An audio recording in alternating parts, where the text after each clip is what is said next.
Hello, Internet. So, today I'm going live, and it looks like. Hold on, let me make sure everything is silenced. You should do that beforehand. But my phone silences, even when I say silence media, it shows up through my sound card for a couple apps. So, hello, how's everybody doing? I wanted today to cover a couple different topics. And Flynn's Fish Forum, how's it going, man? Today I wanted to cover, we'll do up Tilapia Store, welcome. Hello, people are rolling in. Rolling, rolling, rolling, rolling, what? Or rolling, rolling, rolling, keep those doggies rolling, ride. Move them up, move them out, move them in. Okay, I'm done. So, hello everybody. Let's get serious here. I'll take my glasses off. Just kind of waiting for people to filter in. This is a random occurrence, although I like to go live on Tuesdays and everything. It's great to see beautiful people coming on in. Welcome, welcome. Vi, hello. Bob, hello. The other Bob, I like that name, Bob Kaler. Vinok, Vinoksky tank? Vinoksky tank? Hello, welcome. So today I wanted to talk a little bit about questions that have come in. Also, if you guys have any questions, everything's on the table today. I've done a couple fish room tours I've been busy with. Also, I'm thinking about doing a new segment, basically where the idea will be I'll pick a country or maybe a region. It might be a region depending on the country. And I'll pick an area, say Tanzania, and then I'll go through some of the fish. Or maybe I'll pick a lake. Like cichlids, that's going to be intense. But like Lake Inle, I kind of just did some videos on Lake Inle, which is in Burma or Myanmar, sorry, pardon me. I didn't want to give it its imperialist name when they have their own name for the country. But basically, that's an idea for a new kind of weekly feature would be to pick a country and talk a little bit about the history of the country, the geography, what political factors may impact what we see fish wise out of that country. Maybe there's species like in Somalia. Okay, so they only have one major river in Somalia, and there aren't many fish in it. But basically, maybe there's something cool in there. I don't know. Maybe there's some sort of killifish that lives in like the really acidic Ogaden Desert in some sort of I don't know, pothole or something, like in Death Valley, like the little fish there. So I think that's going to be a new way to get a little bit of history, geography, science, biology, evolution, all that stuff on the channel. And it'll kind of break it up into manageable pieces. Also, I think I'll continue to do species profiles. But today, I'm kind of bouncing between. I got a list of about 20 or 30 things I could be doing. By the way, I just I'm going to say love the way this tank has kind of evolved. It was an arch, and then I realized I'd have to clean the arch all the time, and I didn't want to build an armature on it. And so now I've just been clipping and replanting, using my system where I put the plant in. This is the newest edition from Bentley. Let's see if you can see how red it is. To me, like not on film, it's as red as on my camera as that is appearing as the other reds in the tank look through my phone, because I can see what you guys are seeing and it's not accurate to like life on the live stream. But in any case, I like that plant a lot. It's a Ludwigia something, or maybe Limnophilia. I'll have to ask him again. I forgot. He sent me a thing about it. But it's a very pretty plant, and the crown, it looks like a Limnophilia aromatica, but it's red instead. So, but yeah, I trimmed everything back a week ago. CO2's still pumping in. You can see the algae still growing in here, but we're getting less algae. That's the good thing, is the algae is dying down. The tank is getting cycled in, and that's good. So as I've said in the past, I've been taking trimmings and letting them grow in this tank. Adjust. Enhance. Come on, phone. Oh, that's cute. My nearite's perched on the far edge of a branch. and the autosynclus is out there too. So I got some boosts. Yeah, Bentley is a blue fish lover too. I agree, and so am I. I mean, this tank used to have a lot more blue in it, but I kind of moved things around a lot. I've still got some of my blue, my project Japanese blue endlers, and wow, I don't know why that gudgeon is at the top of a 28-inch tall tank, but he is. So, yeah, and it's time in the day to move the lights around a little bit, give some other stuff lights, but check out the Nymphea micrantha is doing real well. So that's cool. Happy about that. And kind of move stuff around. Also, I've got another start of a Nymphea micrantha there. And then in this tank over here right now, oh, we've got a nice golden, this is one of Lucas's shrimp. Nice gold Neocaridina hanging out there with the rasboras that are green. So this is kind of my golden green tank, save for the white clouds that are in here. They're gonna go outside soon. So, greetings, Bentley. Your house is a hit, sir. People like that. So this is my little tiger lotus lily that Bentley's looked awesome on film. You guys got to see that. Here's the other Nymphea micrantha that I'm growing out. So basically, I'm trying to get 3 or 4 solid plants. I'm trying to do another start from a big lily pad here. And you know what's weird? So I've noticed something in my tanks lately, and maybe somebody knows. Yeah, this is all low tech, by the way. This tank is a low tech tank. And you can see this is actually, well, the light is not great for how showing color. But that's like a nice purple color. There's a lot of the red tiger lotus or lily. It's nice and red.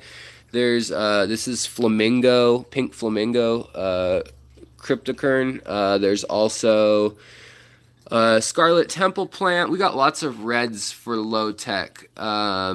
Yeah, so there's lots of things I can recommend also. I've got a couple CPDs in here. And then, so we've got Renickii and a couple Ludwigias that these would be bright red and pink, but without CO2, they don't do that. But there's a couple other plants that stay nice and red. So there's lots of options in low tech to have red plants for sure.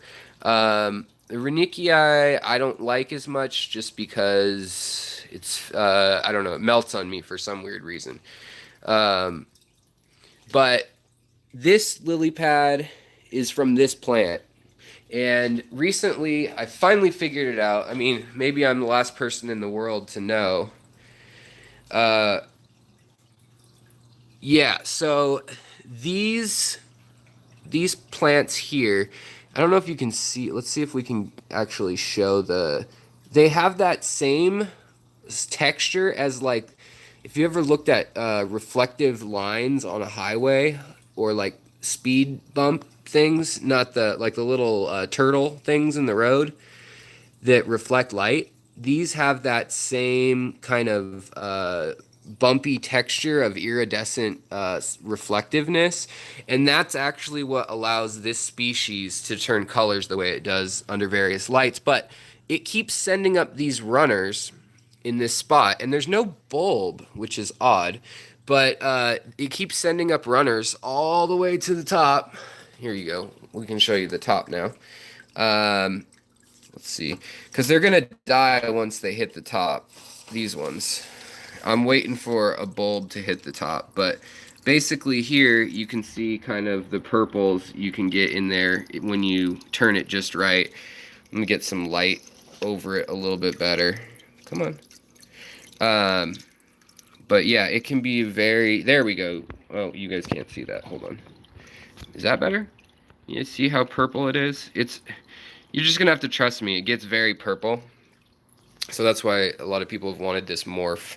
But yeah, so it's a normal Nymphea micrantha, but then this type has actually turned into like this weird tie-dye camo spotted version of it that's a little more exaggerated, and it's found in the Nile River, and it actually is not fertile by the bulb on it that comes, not the bulb, sorry, the bud that comes out. But these searching things, when I keep it dark in here, if I don't put the lights right over it, it sends up these runners within 24 hours. So this thing has magical powers of growing. It's kind of cool. But yeah, so that's why like Lucas and a lot of people. I would love to do a segment on the Nile. The Nile and the Congo River have so many fish that we'll have to do like a certain segment, like cyprinoids of the Nile or catfish. Well, those are cyprinoids a lot of times, but something like that. Break it up, or maybe like the lower Nile, the white Nile, the blue Nile, and then maybe what's in the pet trade. But part of what I kind of want to find out is more about what's out there that we don't have, and who as a fish fam we can contact to be like, hey, there's this fish that is in abundance in Croatia that's from blah blah blah. Why don't you guys have buyers buying there, and hook us up with things? Like there's all sorts of fish that are available and plentiful, but we don't have them in the States for whatever reason.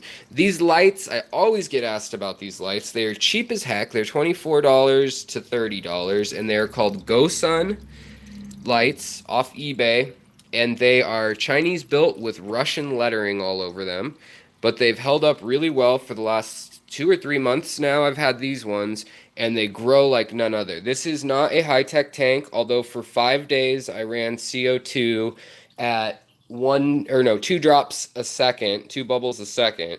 Uh, it's 24 for each, or so. It's like 24.99 each, or something like that.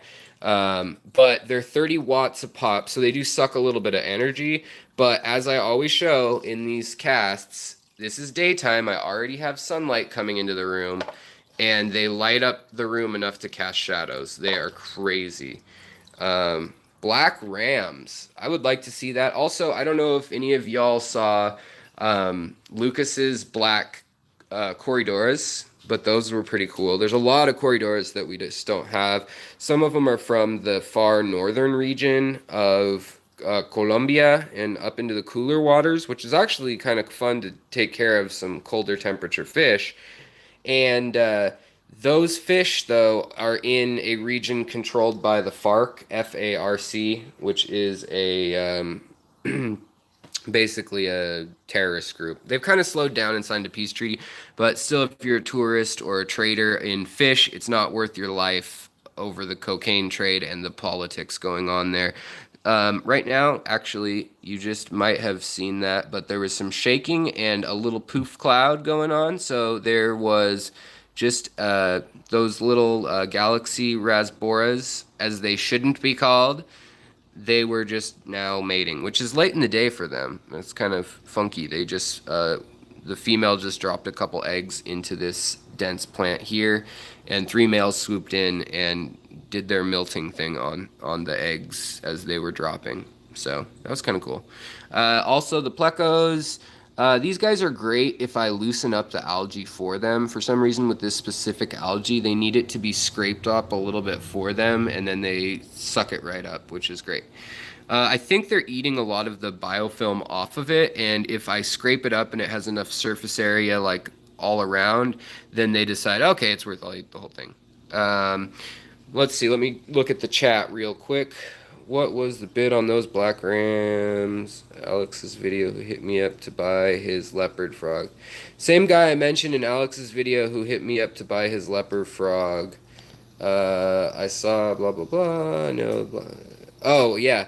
So somebody else was listing leopard frogs in Seattle too. That is plecos. And I thought it sounded suspiciously close to what Bentley was talking about. And I was like, is that the same person? What's going on? So I don't know. I'd like to see Bentley have him, though, because Bentley's a good dude. As you could see, he is great at speaking to the crowd. So I really obviously he's a talented collector and curator and caretaker of his fish, but he's kind of ramping things up, and he may be going more full blown with his channel, and also he's really converting his fish room into a plant room and breeding room, grow room in Washington.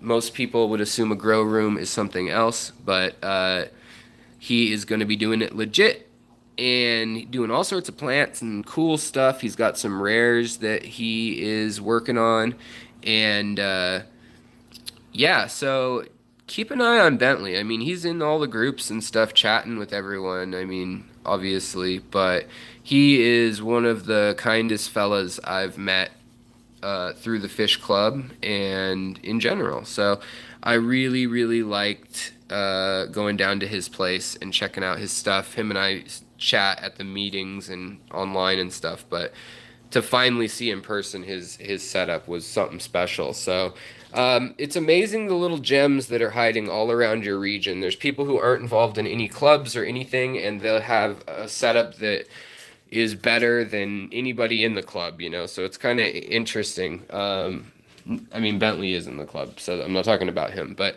yeah, so, and then got a new project tank going on up here. I know it looks like crud the way the silicone came out, but hey, I was using, you want to see something pathetic? I was using this as a spatula, as crack spackle spatula. Uh, let's see. I believe the hobbyists over there are way more hardcore than in my area. Definitely have better shops. Okay, I got to put. I got put in chat jail. I'm glad Bentley is here, as all the fish fam is welcome. Hey guys, play nice. Let's see here. I'm just reading up. The chat's very active today. I like that, you guys. Oh, just in case you missed it, Lucas, those plants were called plants. The lights were called Go Suns, and they are Cree LEDs. So anything with a Cree LED, CREE, even if it's a Chinese knockoff, it's actually a decent LED. Like they're all kind of made in the same factory, and they just steal the plans from each other. So if you get stuff offline, it's all Chinese stuff, and it's marketed. Try to get the stuff that's marketed for like Russian. It may not have the same safety standards. So be aware of that. Like put it in an area that's very controlled if you can. So I don't want to like endorse if it burns down your house, obviously.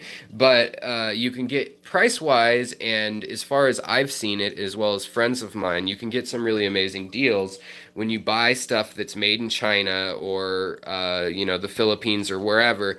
But it's basically intended for sale, not in a developed nation or to people with as much money as in the US, so they price it closer to what it costs. Yeah, safety, what's that? Of course. I've got cords running all over the place here. I'm sure a lot of fish rooms do. Fish rooms are more dangerous than weed grow ops. Let me tell you about that. So here is my big green dragon pleco, and he thinks he's hidden, and this cracks me up. He used to hide the other way in there and like fit in there fine, and he still does fit in there. I've seen him curl up in the coconut, no problem. But the little these guys are from Bentley as well, from I don't know, a month or two ago. But these are Bapindi. Oh wait, no, these are my Maliways. Sorry, these are my Maliway cribs. But this tank right here. Oh wait, you're not talking to me in the chat.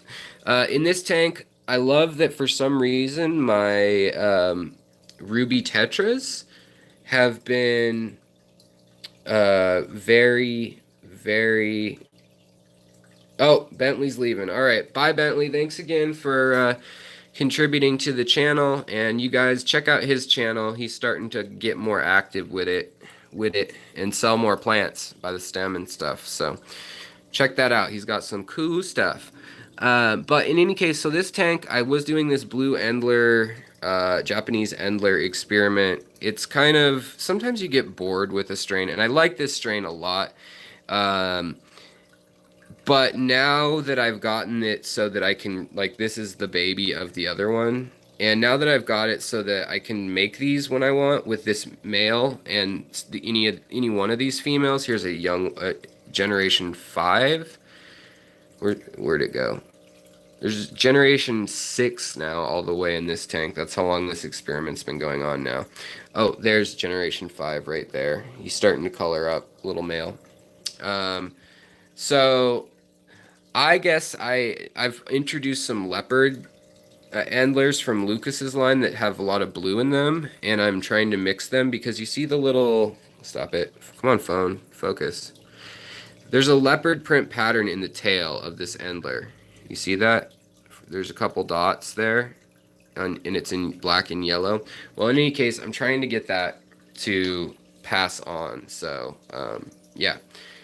But this tank's kind of just going to become a scramble of mixed traits, and it'll turn into its own strain if I don't do something quick and separate folks. So the other thing is that I had this power head running, and I came down, and it's not funny, but I came down, and the guppies just love swimming at it full strength when they're getting, like, when they're young and they're getting their gumption up, I guess, or showing off to the females. I don't know what they're doing, but they swim straight at the power head, and every once in a while they'll actually make it, and they'll go right into the blade, and they'll get ground up. And so I've seen that happen once, and I thought it was a one-off, and I came to check this, which doesn't have a speed control. I could probably do like a voltage control on it or something, power, control on it, but it's off right now because it's blurry. Can you see this? Are you guys seeing this, or is it all blurry?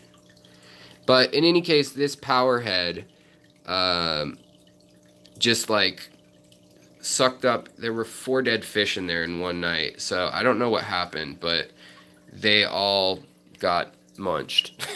So that's unfortunate. Also, I just wanted to show you, these are from Aquatic Arts. And I'm always dubious of claims on green jade shrimp. I usually see them develop green or yellow lines or brown or have funky color issues and throw random stuff. Well, I can report that these ones have stayed a brilliant green. I mean, it's not doing it justice on this camera, but yeah, on the Aquatics, aquaticarts.com, use the code SECRETSHRIMP10, and they'll give you 10% off anything in the store. So I need to get a better spot for those guys because there's 5 in here, and they're just hanging out in my land of misfit shrimp, which are in this whole, man, there's some glare in here today.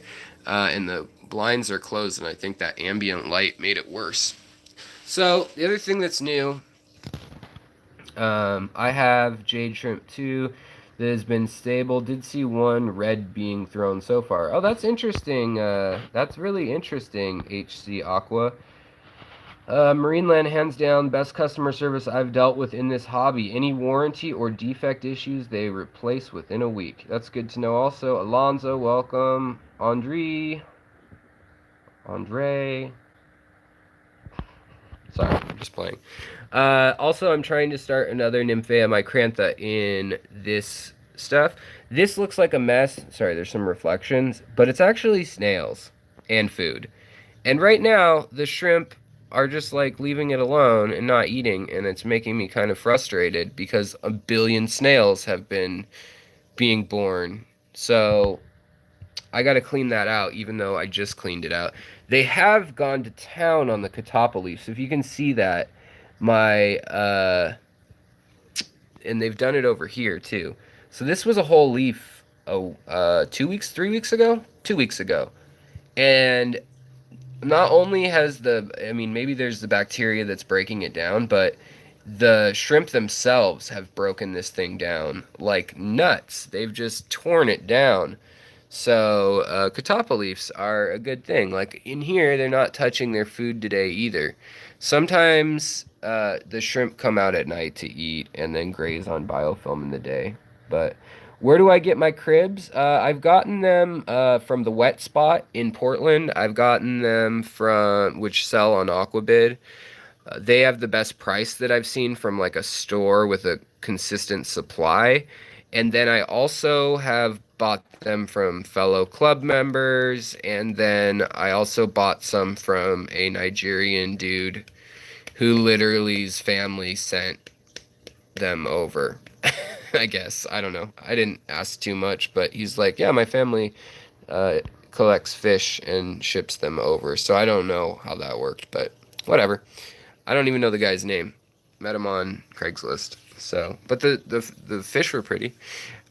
So does anybody have any questions or problems to troubleshoot? If not, I mean, as they roll in, I can answer some. I'm probably gonna. Okay, you guys tell me. I need a vote, you guys. Which tank do you guys want to be on while we're chatting? I can go upstairs to the high tech tank, as I call it, with the CPDs and those guys. We can go to the big tank. We can go to this shrimp tank, which is the Devon tank. I know Betsy wants to see this tank. And right now, this tank, I'm trying to do some planting strategically. The Bacopa is doing really well in there. The Bowfront. What is a decent plant that'll run in like a carpet like that? I'm setting up a few planted 5.5 gallons for shrimp. Okay, so D Smith, that is all up to you. Yeah, I got some hot fish for sure. It was a situation where it's like, dude, where'd you get these fish? Don't worry about it, brother. Okay. All right. Well, for 20 bucks, I won't. Um, and then they had babies. But yeah, so this tank, shrimp tanks, I feel like a lot of times it's easier not to make them super pretty and to make them super functional so that everything moves around so that you can change out stuff because they like decay and algae just by default. And I like the snails because it keeps down the planaria, but once you notice an explosion in snails, you got to cut back. Whoa, I almost lost you guys. Are you guys still there? Do you still love me? Okay, we're gonna go back upstairs closer to the router because it's been giving me weak signal warnings all. So let's go back upstairs. Ruh-roh. So we're going on a hike up the stairs, the lamest hike ever. Do do do do do do. What substrate do I use for my shrimp? Well, that is a trick question because, oh boy, look what I just did. Clumsy me. We'll look at this tank. It's got the most fish and the most going on. Let me just throw a towel over that. So basically for substrates in shrimp tanks, if you're doing just shrimp, if you're doing Neocaridina, don't worry about it. Like do whatever floats your boat. If you're doing, although I'd add a little bit of crushed coral, honestly. If you're doing if you're doing like Caridina or something that needs that lower pH, definitely use a biosoil of some sort, like Eco-Complete or ADA Aquasoil, one of those. But really, I mean, I have shrimp in here, which is just gravel, and I had up to 200 reds in here until Mr. Dum Dum me brought home a pair of Pulcher cribs instead of Tiniatus cribs, and they mowed down and ate every single shrimp almost. I mean, there's like 4 that are just like survivors that appear in the night, but they totally hunted down and ate all the shrimp in 2 days. You can use Eco-Complete for Neos too. I'd mix in a little bit of fluorite or a little bit of crushed coral. But the real thing is you just want to see what your TDS is doing. So if your total dissolved solids, your GH and KH are doing all right, then don't sweat whatever medium you're doing. But it kind of depends on what your water is to start with. So if your water is, let's zoom out all the way. So if your water is, let's get this zoomed in and focused. All right, now I can focus on the chat.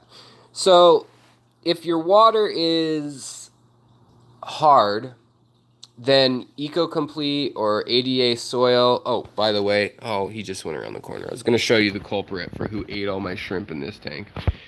But each of my tanks I've kind of done with a different substrate just to experiment for the channel, really. Okay, so you already have high pH. Your TDS is like 315 right out of the faucet. Wow. You must be like in the Midwest or something, huh? Or South, or like in the desert or something. I don't know. But in any case, Appalachia in certain spots, Florida. In any case, yeah. So, Wisconsin. I would say with that, you don't need to worry about adding crushed coral or any of that stuff. I would use like EcoComplete or ADA. Just make sure that there's no ammonia. That's the really important part with shrimp. They're really, really sensitive to ammonia, even Neocaridina. So make sure that tank is cycled, and any seasoned tank, like if it's growing algae and has zero ammonia, uh, yeah, that's a good. I'm lazy. So what time is it right there in Seattle? Thank you, Betsy, answering all that. Um, but yeah, so how come my shrimp turned white and then died later on? That sounds like a calcium issue or a nitrite probably. Nitrite and ammonia issue. It could be that. It could also be there are a couple diseases, but really a lot of people say that, and then it's I mean it's kind of hard to say, but there are several ways that uh, looks like, but it's probably not a good enough diet with calcium and things like that. And the TDS was probably way too low. Were you using RO water? Uh, or it could have been way too high, I suppose. But usually Neocaridina or Caridina, as Lucas says, he has liquid rock. I mean, he runs RO now, but he used to have like 700 uh, TDS coming out of the tap. Now, that being said, you could have also had copper or something else from your pipes, and that could kill your fish and shrimp in a hurry. James, hello, welcome. Come on in. Also, if y'all are hanging out and enjoying this, I would appreciate a like spike if someone wants to organize that. Um, Hash glass, what other question? So your fish just turned white and died. Or I mean your shrimp. They were Neocaridina, I take it. So it looks like there's people in the chat that are helping you out too.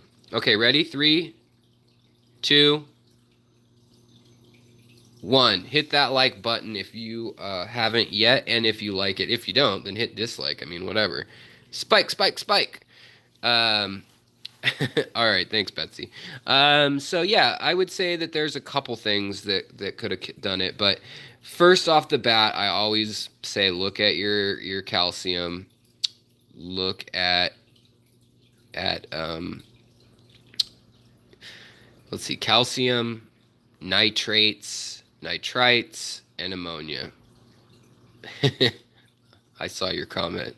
Uh, Yeah, I would look at the standard parameters. If those are all good, it might be worth getting a copper test. Oh, ghost shrimp. Oh boy. So those are a South American slash Caribbean type shrimp, I believe. And they have some different parameters. Those ones, you know what? I'm going to be totally honest. I've kept those, but I don't know off the top of my head their parameters. So maybe I can answer your question a little more thoroughly when I peek at that. But right now, I don't know for ghost shrimp. If they turned white, I thought we were talking Neocaridina, which I have a ton of experience with now. But um, ghost shrimp, I used to keep as one of the first shrimp I kept. Ironically, I kept tiger shrimp, ghost shrimp, and glass or whatever you want to call them. A million reasons. I've had some last months with them being white. Yeah, it could be a failed molt due to something in the water. Maybe I don't know. But with ghost shrimp, they can be finicky. Sometimes they're bulletproof, and other times they're just a pain.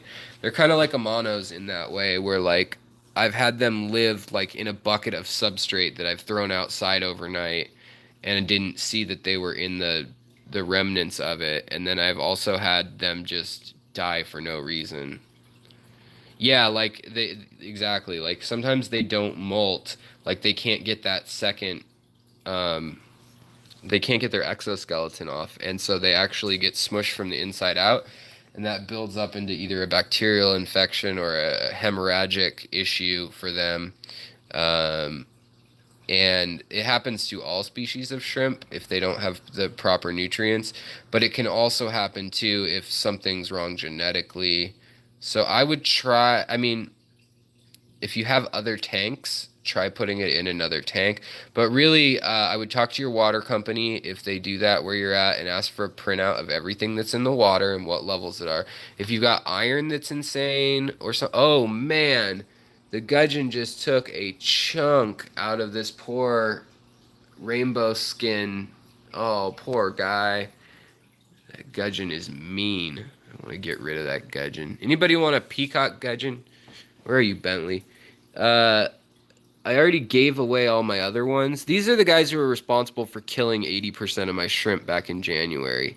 They jumped out of this tank back here when there was a tank on the floor, and they just went on a killing rampage overnight. They didn't eat the shrimp, they just smushed them. They crushed their little skeletons, little exoskeletons, and this guy is like a bulldog. He is just a mean jerk. Actually, this is the girl. Wait, is it the girl? I can't tell right now. I don't have enough light. There's too much glare. Yep. Yeah, so these peacock gudgeons, I'm kind of done with them. Look at this poor guppy. It's just getting, I should separate them. I will after the cast. But that guppy with the flauncy tail, as I like to call it, he just gets picked on so much. And they think he's a female. All these dumb little endlers think he's a female, and there's no females in the tank, and so he's become their female, I suppose. And I just need to put him somewhere else alone because he's gonna die of stress if not his fins. His fins will grow back, but that gudgeon, like I don't know if you guys saw it. There's the two gudgeons. There's the pair I have. So that's the male that's all puffed up with showing. They're pretty fish and they're cool to watch, and they breed and they hide in like a little hole if you give them a pipe or a rock with holes in it. But they are. Everyone says they're a peaceful fish. I have not seen that to be true. This gudgeon, this male gudgeon, you can tell the males because they have more of a bulleted head, like a rounded head, whereas the females have a pointier, like trout-like snout. So here's the female. And he has a pot belly because he's been eating fins off of people probably, but usually the females have the pot belly. But the way he's displaying right now with all those colors out and everything, focus, that is definitely only the males really display quite like that. So, yeah, every fish has different personalities. This one's the friggin' devil. So, good thing he's not going to get much bigger. But, yeah, gosh, this poor fish. I don't know why they're all picking on him. JH, how's it going, buddy? Welcome. Just about give all the mollies to friends. Now I have to dig them all out. Yeah, gosh, man, look at this poor fish getting picked on. Out of nowhere, like for 3 or 4 weeks, nothing has changed in this tank, fish-wise. And right now, all of the endlers in the tank, which are just males, are picking on this one and trying to mate with it. I know it's pretty bright. Maybe I can turn the light down a bit. But it's a rainbow snakeskin, and it's just getting chomped ever since the stupid gudgeons. That sounds like an insult. You stupid gudgeon. But yeah, this guy, he's a jerk, and I don't want him anymore. So if somebody in the area wants a mean gudgeon to put with their Oscar, just a suggestion, feel free to contact me. Not that I condone fish getting fed to other fish, but I wouldn't mind seeing him be put in with like a green terror or something, and running around for a little bit and then being taken out. Maybe it'd calm him down. Um, because he's killed like no joke, he's killed probably $500 worth of livestock of mine. And in this tank, he was well behaved for about 6 months, or not 6 months, probably 4 months. He was well behaved, and then something has snapped again, and I mean, it's not mating because he was mating earlier. He eats all his babies too, so he's just a useless fish other than looking real pretty. Um, Also, what else was I going to tell you guys? Oh, I know what I was going to do. So, if anybody has more questions, feel free to ask. But um, in this tank, here's the tetra with cancer, the orange-eyed tetra. You can see on his lateral line as well as on his spine, he's got this brown gunk building up, and that happens over time. This one might have it too. Builds up over time in some species, and I've seen it then, so it's like their whole spine, and I don't know if it might not be cancer. So if someone knows that it's something else, let me know. But it builds into these like nodules, and then it causes them to start twitching and not eating and acting not normal, and then they pass away. So, um, and it takes months. So, and there's nothing I've found that stops it. So, if you guys know, and I've seen that with other tetras, like ember tetras, where you can see through them really well, like this guy. You can watch that happen. I definitely have given fish punishment, removed them, and put them back in. It usually works for me. I think it is genetics, Vi. I think that certain tetras, maybe they're just not in the wild. Like they need to make it to breeding age, and they need to reproduce. Beyond that, if they can do that once or 3 times or whatever it is, they've served their purpose. And I mean, these are big orange-eyed lemon tetras, and they're pushing 2 inches. In fact, a couple are over 2 inches. And so, yeah, they're, I mean, this is over an inch on my finger and it's in there, but yeah, so some of them are real big. Like the female back here, she's real big. Um, what should I keep together with my Scyphia multipunctata? What is that fish? I'm sorry, I don't know that one. What's its common name? Scyphia. Those oh, thanks. Yeah, these lemon tetras are nice. They're not going to be around very often. One of 2 spots where they're collected was up in the Xingu River area, which one they're not exporting from there. Oh, Goodyead. Yeah. What would I put with them? Let me think on that one for a sec. I have a little list. Let me look. I've written like my list of here. I'll keep you focused on that for a second. But I have a little list of stuff that goes well together. Like I was gonna actually make a movie or a movie. Yeah, I'm getting real production value here. But I think hold on one sec. Pardon me, guys. Yeah, I think those ones are they're hard because they're they can be nippy. Sorry, this is all zoomed in. They can be nippy, and they're from Mexico. I like to keep stuff with other regional fish if I don't know what to put with it. But I like to think about, so I always ask myself when I'm pairing up fish, unless I don't have a choice of what's going on. The sun's coming in at a weird angle. Let's move to the other tank over here while we chat.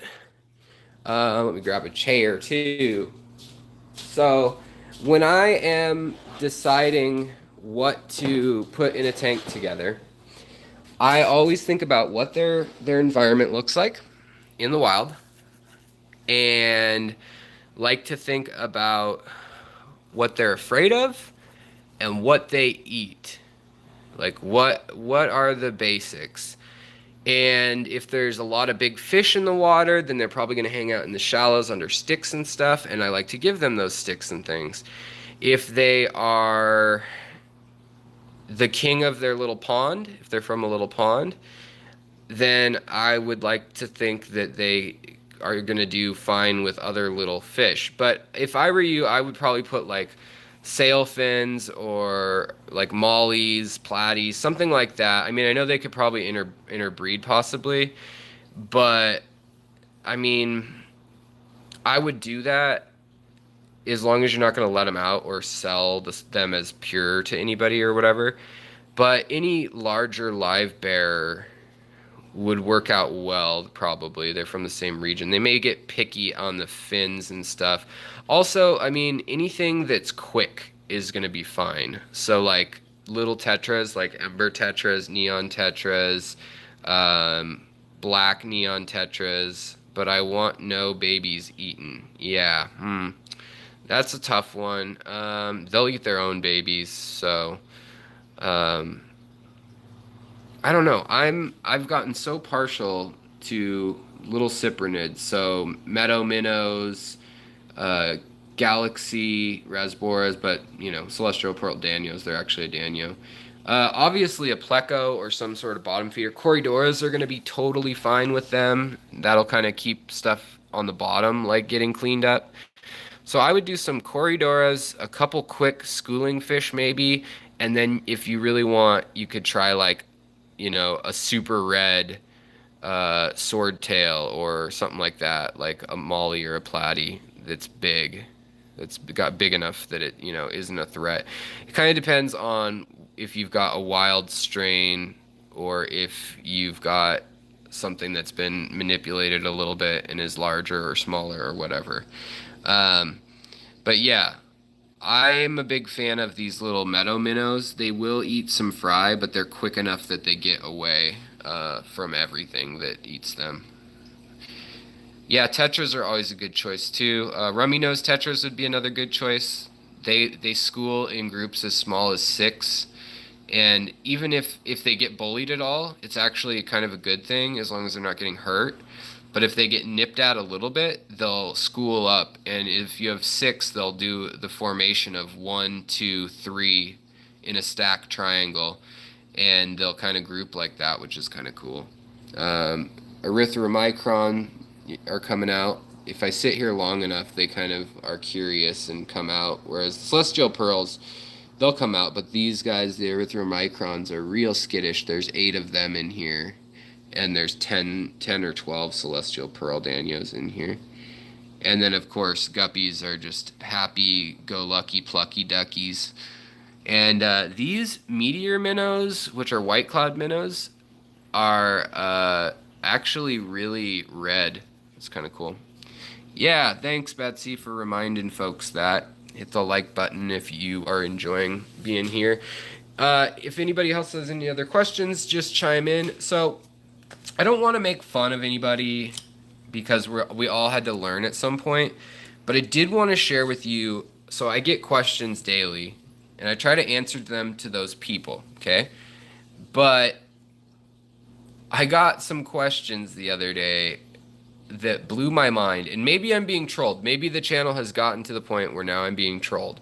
That would be a mark of honor for me to have to deal with trolls. Hey, S. Oak, welcome. I got somebody that asked if they could use a curling iron or hair straightener as a heater for their fish tank. No. Just no. Beyond the possible electrocution and being too hot and it being more than a heater probably, just no. So, but they actually like emailed me and wrote it out and was like, I'm on a budget. I was thinking of ways to warm it. I was going to put a space heater next to it. And then I had the idea, what if I covered hair straightener in duct tape. And I was like, it's got to be a troll, whatever. But I thought it was funny still, like, so I hope they weren't serious. I mean, I answered it seriously, like, please don't do that. You may electrocute yourself. Then the other question that I know is not a trolling question, I know it's real because one of them was from somebody I know asking for a friend who was like, hey, I know you like fish and everything. Do you know if there's a vegan diet for my Oscar? That silence was intentional right there. Um, Come on, guys, give your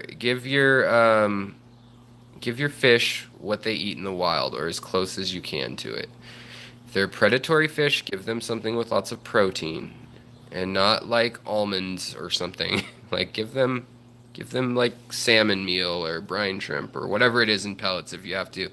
Also, on that note, I get a lot of questions. Oh, so two female convicts would be better than three. Better or three.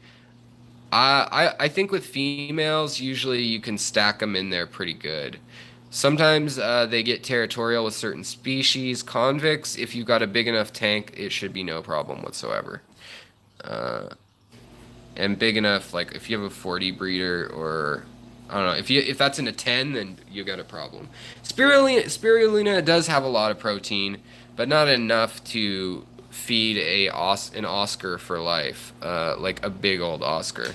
Also, on that note, Joel's Corvus Oceans, Oceans. Man, I can never say that second word. Sorry, Joel. Um, but his cast the other day, he was talking about feeding hot dogs to Oscars and how that kills them within a couple days. Um, and basically, the nitrates and nitrites in the hot dogs will kill the fish. So don't feed hot dogs to little fish. It will cloudy up your water. Plus, they poop out that stuff, and then it's in your water.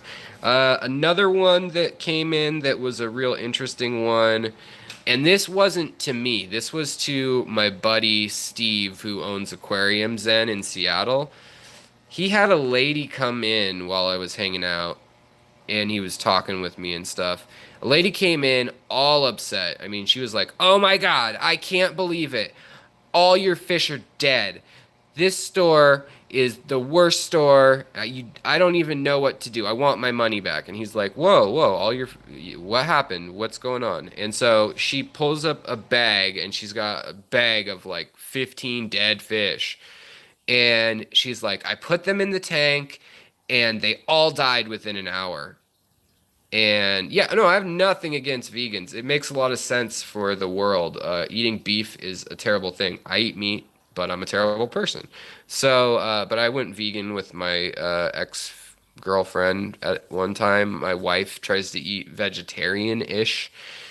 She'll eat meat occasionally, but I got nothing against it. If you want to do that, you do that. Just don't preach it on everyone else. Meat eaters and vegans, just everybody do their thing. Don't bug other people. Um, but let's see here. Although I could see, like, cows do make a lot of methane, so maybe it is time to bug people about beef a little bit. But I'm still eating beef, so I'm not really one to talk at all. I don't know. That's for a different channel. Um, So where was she comes into the aquarium shop, Aqua Zen, which is a great store, great customer service. Love that place. They hooked up this setup. Steve's my buddy, and she's like, all the fish died within an hour or three or whatever, and she's like, the only one that made it was, and she's like, and then I pulled it out and put it in a glass of water. Was a what was it, a Molly, I think. And he was like, "Well, what kind of tank do you have?" And the fish she bought were platies, guppies, a pleco. Like she just bought a bunch of fish, and apparently she put them in her husband's saltwater tank, and it was a big saltwater tank, and she wanted her money back because the store didn't say freshwater fish on the outside, even though it is spelled out in the store other places, but still, like if you're gonna buy a fish, Google it or something. I don't know. This day and age, you have no excuse not to look up, at least if it's freshwater or saltwater. So yeah, but she wanted her money back because she threw like $150 worth of fish into a saltwater reef tank that were all freshwater. I'm surprised the molly even lived at all. So that was another funny little anecdote that's happened. Um, let's see here. Oh, I have questions frequently about if my cat eats a fish, is that okay? Like, can I feed my cat the dead fish out of the tank? I've had that question like 5 times. No, if your fish died and you don't know why, don't feed it to your cat. I mean, if you grabbed a live fish out of your tank and you want to feed it to your cat, like that's probably fine. If your cat wants to eat it, don't. That's cruel. I wouldn't do that. But like for safety, I mean, maybe it had a bacterial infection. Maybe it had septic infection of some sort. Maybe it had a fungal infection or some sort of parasite or worms or whatever. So, yeah, I just thought I'd read some of the exactly WTF comments that I've gotten this month because you guys rock and the channel's growing and that's awesome. Uh, and I will, if someone is sincere and they're trying, I will always be down to help them. But sometimes there's questions and things that are just laziness and no attempt whatsoever to try to figure out the answer to their problem before there's a problem, like to what's going on. And those ones, I'm like, I don't care if you're like an 8-year-old kid, like you can, like everyone should know certain things. Um, Another one, oh, somebody else asked if there was a way to extract the tannins from wine and put them into your fish tank, which on the surface sounds like a dumb question. But I actually then thought about that, and they are similar, and some are the same. And I don't know about that. It'd be an interesting experiment if someone could do that. So, yeah. Next one, let's see. Oh, this was my uncle. And I don't blame him for this one, but I thought it was funny. But he came over and saw that I was raising shrimp, and he goes, "They're so small. So these are the babies?" And I said, "Yeah." And I thought he was seeing the babies. He saw my neocaridina and my caridina shrimp. He's like, "They're kind of cool colors. Do they stay that way when you cook them?" And I thought he was joking. And he's like, "How big do they get? Like an inch or two? Like 2 inches, 3 inches?" And I was like, "I'm not raising them to eat." And he was like, "Well, why the hell are you raising shrimp then?" And he's from, like, he's spent a lot of time in Louisiana and families from Texas, that side of the family. So no worries there. But that made me laugh because you have to stop sometimes in this hobby. And yeah, down there, probably everyone is probably curious if they eat shrimp. I don't know. But in the South, where like crawfish and cooking shrimp and gumbos and things like that is such a part of like Southeast Texas and Louisiana, where my family has roots, like I guess that is where their mind would go. And I am the silly one who has paid $15 or $40 for a little teeny shrimp an inch long. But it made me smile. And then he kind of harped on it, and I was like, okay, haha, it's over. Um, some of these, yeah, some mono shrimp do get big. Crayfish in Ohio, Vi's got crayfish in her yards. Yeah, we have crayfish. Um, we have crayfish all over the United States, all the way up into Alaska. In southern Alaska, there are crawfish, crayfish, whatever you want to call them, crawdaddies. Um, but yeah, there's a lot of species. West Virginia has this beautiful, beautiful blue crayfish, and I'm hoping that it comes into the hobby more because it only lives in a very specific range. And actually, when I was searching for that crawfish, when I looked up the scientific name, the Latin name, Uh, the guy who went and found them, of all people, was what is his name? He does Be Brave, Stay Wild. Someone will know when I say that. He does like YouTube like nature videos. He's pretty popular. Um, Coyote Peterson, that's his name. But he went and found some, and they're real pretty. Brave Wilderness, yeah. And so that was pretty cool to see him find those. I really appreciated that. Um, just today, a taxi driver from Dominica only know of crayfish, and she really thought I want to eat them. Dominica has 365 rivers. I will be going there. Oh, sweet, JH, that is rad. That is rad. Very cool. Um, yeah. I'm just reading the chat. Sorry, guys. Yeah, Seattle is cool, almost Canada. Seattle, actually, our capital in which is Olympia, Washington, is actually the farthest north capital in the lower United States.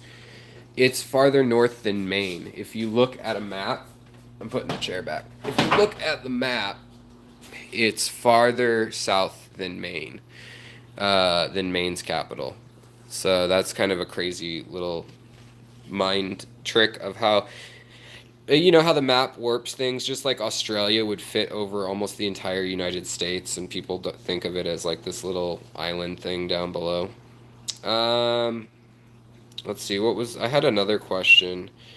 Oh, so I'll end on this one unless anybody has other questions. And today was just like a chat and a thank you guys for checking out.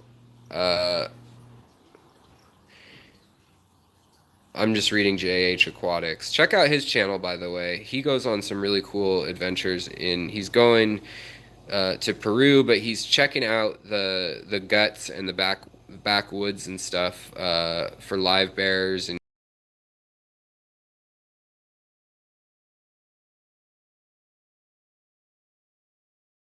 always love. I mean, my wife was like, "There's a news for YouTube fish channels," and I was like, "Yeah," and it's awesome. Lay off. And then when I was on it, she's like, "Oh my God, you were on the fish news." So it's funny how things don't matter to people until it involves them. Some people have compared J.H. Aquatics to Coyote Peterson. You didn't know who he was. Now I do, but you're not going to catch me stinging myself with bugs for fun. Yeah, I mean, he has some knowledge, and he seems like a nice guy, and he's a great host character. Like his character on the show. I'm guessing that's not how he is in real life exactly. Um, but yeah, I mean, he seems like a really nice guy. Uh, but I'm sure he just like does a lot of setup situations now.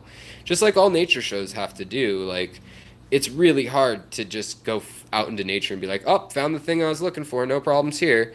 So I'm sure like a turtle that like he was at a hotel in like Texas in one of the videos I was watching, and like he catches like 40 things all right around this like suburban area in Texas, and I'm like, I'm really skeptical you found 5 species of snakes or whatever it was.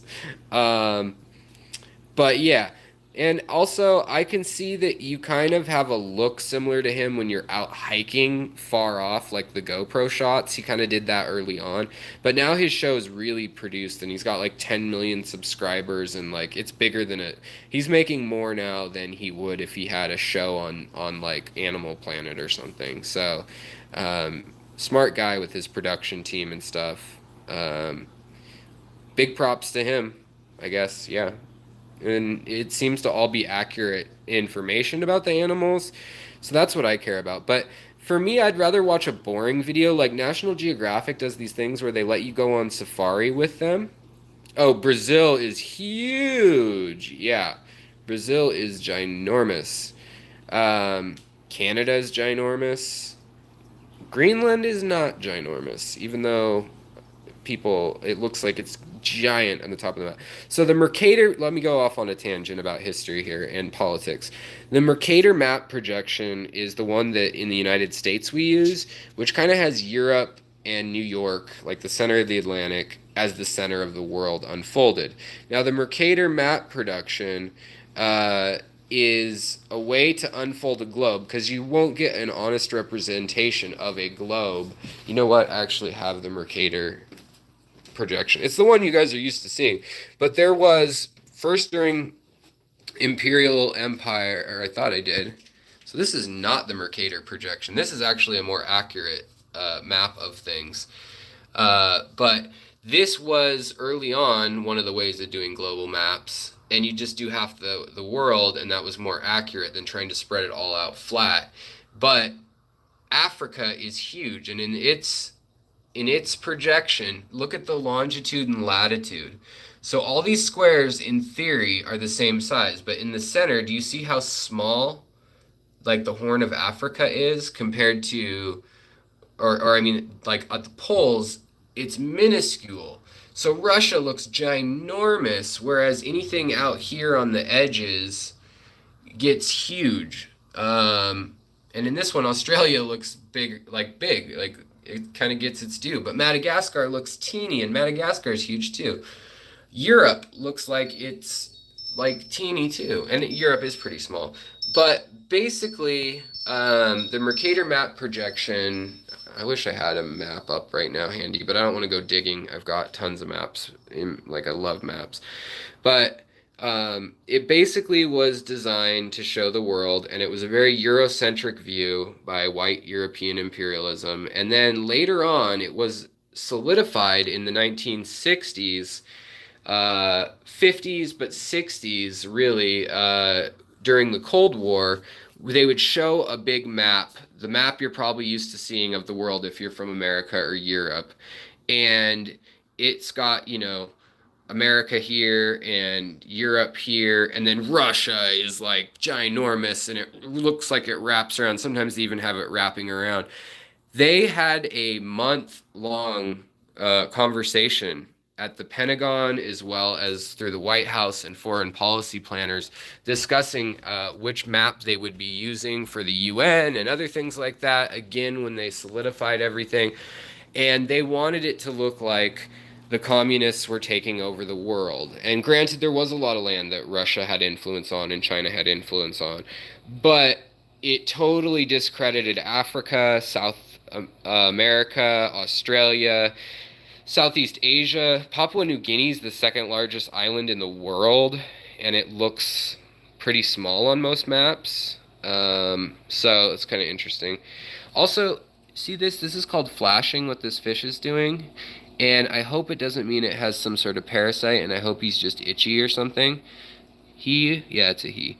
But it was like flickering. It was like doing barrel rolls and turning quickly, and that's called flashing in the fish world. So yeah, that's the deal with the maps. And it was a Cold War thing to make us scared of each other, I suppose. But there have been arguments for a long time on other projections of how to represent a globe, and it is hard. It is really hard to project an accurate globe picture. So I'm really excited to see J.H. Aquatics adventures coming to fruition, like when he goes to Peru. Super excited to see that.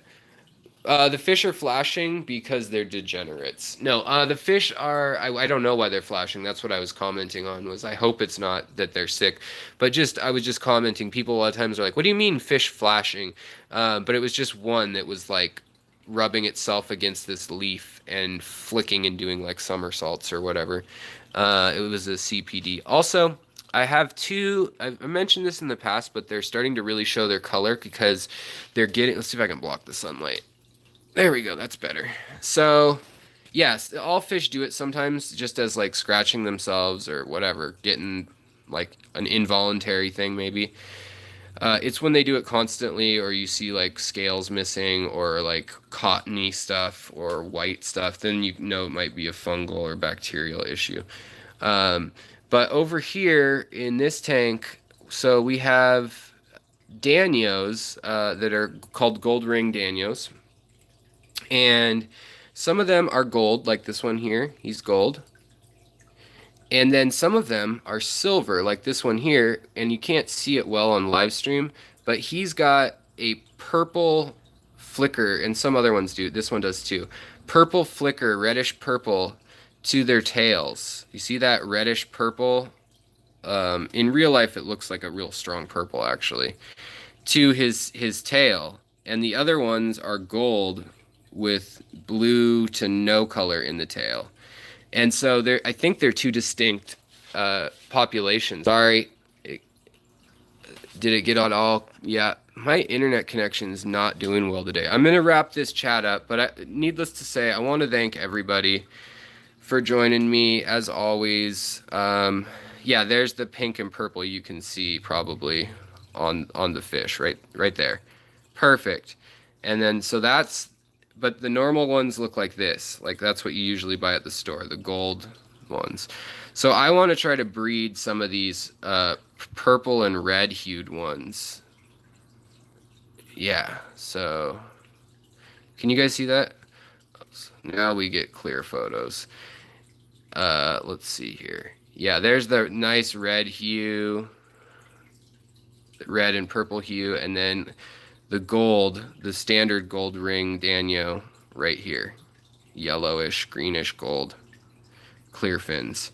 They're not live bears. I wish they were. It'd make my life easier. They're egg scatters, and they're kind of mean to their eggs. They eat them real quick. They're gold ring Danios, is what they're called. But I want to try to get them to breed because I haven't found that the same stock that came in randomly from a not normal supplier has these purple ones, and as they're getting older, the purple is actually in their like lateral line too. You can see like a reddish purple, and I really love them. Plus, I also really love ruby tetras. People don't talk about them a lot, but they're really underrated fish. What are the paler looking ones? Um, are you talking about these guppies here? Or I mean endlers, sorry. There's endlers like this gal swimming around here. There's meadow minnows from Vietnam here, also known as white clouds. These ones are from the Vietnamese population. They're not from the Chinese population, but they look real similar. Um, they do kind of look like those rare Uruguay live bears. There are a lot of live bears that I don't know, but these are really small. And other than like, what are they called? Tiger teddies. I really want to get some of those live bears or teddy tigers. I don't know what they're called, but that's another one. I need to get more live bears because I keep, in here, these are all female leopard endlers from Lucas Brett's line that I've mutated. They're going to be my own line soon enough. As far as like I'll be able to sustainably produce or reliably produce the same fish over and over and over trait wise. And at that point it becomes a new line, I guess. And they don't have stripes. I have other tanks where I'm crossing them with blue Japanese endlers, as you guys have seen, and then I've got some where I'm bringing back tiger endler, rainbow tiger endler from a awesome specimen he sent me in mail, and I've just tried to knock up like 15 female fish with him just to see what happens. But I don't know. It's a bit of an experiment, but I have to keep my tanks straight. And with other live bears, especially if they won't cross with each other, that would be great because then I could have, just like Neocaridina, I put, random Neocaridina, like here's a gravel, fluorite, and sand tank with root tabs and no CO2 or anything in this tank. And I've got yellow Neocaridina and Maliwe or Malawa shrimp in here, and they're all doing fine. But I can't add red shrimp in there. So there's like a limit to what you can put into a tank. And so I'll try to juggle. I'll have like a shrimp color or strain, and then a live bear of some sort, and then whatever other fish. And with the live bears, I would love to add another live bear to my project because the tanks are already set up to be like six different tanks that have live bears and Neocaridina all living together in them. So it's just kind of how I've done it. So yeah, I'll stop saying so. I'm saying so a lot. So I will talk to you guys later. Thank you so much for joining me today. I know it wasn't a thrilling day, but I just wanted to, say hi. Also, let you guys know there's a Facebook group you can join by the same name. Betsy kind of curates a lot of that, and she does an awesome job. We like to see all the home videos and that kind of stuff. I try to hit it up. I try to hit up your comments on YouTube uh, and get to those when I can. But I've been working more side gigs. I really am trying to make more money. Just rent wise in the city, I'm having a rough time right now, and some medical bill stuff that I have to pay off. And so I'm working on videos. I want you guys to know I went down, did the fish room tours. There's lots of cool stuff in the works potentially, and it's just a matter of lining stuff up. Lucas Bretz and I are going to do a show together, and a couple other things that should be fun. So thank you so much for watching. As always, you can always check out my Patreon if you want to support me that way. And then like, subscribe, share, all that stuff's great. Look back through my older videos. If there's something you're looking for answer wise, I've put a lot of info into some of those videos. So have a good day. Take care of yourselves so you can take care of your fish and swim on, guys. Love to all of you guys. Have a good day. Bye.